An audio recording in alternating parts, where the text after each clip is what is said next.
उपोषणाचा पहिला दिवस आहे। गावाला भेटी करायचा आमचा कोणताही हेतू नाही, पण साहेब कारवाई झाली पाहिजे। फॉरेन्सिक लॅबचा रिपोर्ट लवकरात लवकर मागवा आणि त्याच्यावर कारवाई करा। गाव भेटी धरू नये हे जर तुमची पण इच्छा असेल, आमची तर आहेच, पण तुमची इच्छा असेल तर हे उपोषण कुठं थांबवावं, गाव बंद टाळावं, यासाठी तुमच्या हातात आहे। तर तुम्ही काय करायचं काय ठरवा।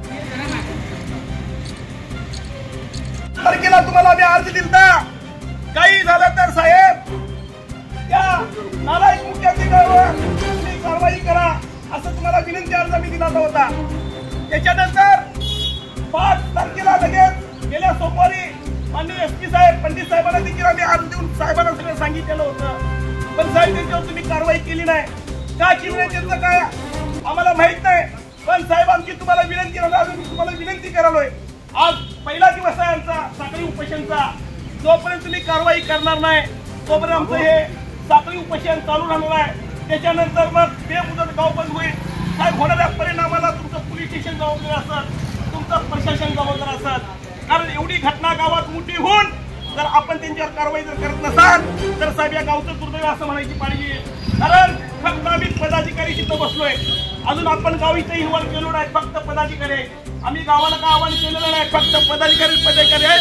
साहेबांना तुम्हाला सांगायचं आहे जी फॉरेन्सिक चाचणी जी आहे ती ताबडतोब घ्या आणि ती फॉरेन्सिक चाचणी घेऊन आम्ही सर्व कायदे तज्ञांचा सल्ला घेऊन मग साहेब आम्ही जे आमचं उपोषण जे होतं जे उपोषण होतं काय होतं की आज पूर्ण गाव जे आमचं उपोषण होतं काय होतं आत्मधनाचं होतं, पण आत्मधनाला आम्ही ज्या कायद्याच्या तज्ञांचा सल्ला घेतला आणि ते घेतल्यानंतर काय होणार आहे त्याच्यानंतर त्यांनी आम्हाला कायदे तज्ञांनी सल्ला दिला की बाबा असं न करता तुम्ही फॉरेन्सिक चाचणी ताबडतोब पोलीस स्टेशनकडे मागा आणि जोपर्यंत फॉरेन्सिक चाचणी होत नाही आणि जो गुन्हा दाखल त्यांच्यावर होत नाही तोपर्यंत साहेब आम्ही इथं जे आमचं साखळी उपोषण आंदोलन आहे ते आमचं चालू राहणार। ज्या दिवशी तुम्ही गुन्हा दाखल करतील त्या दिवशी आमचे आंदोलन थांबेल, अन्यथा आंदोलन उग्र आंदोलन घेईल आणि त्याची जबाबदारी सगळी साहेब तुमच्यावर आहे, एवढेच मी सांगतो।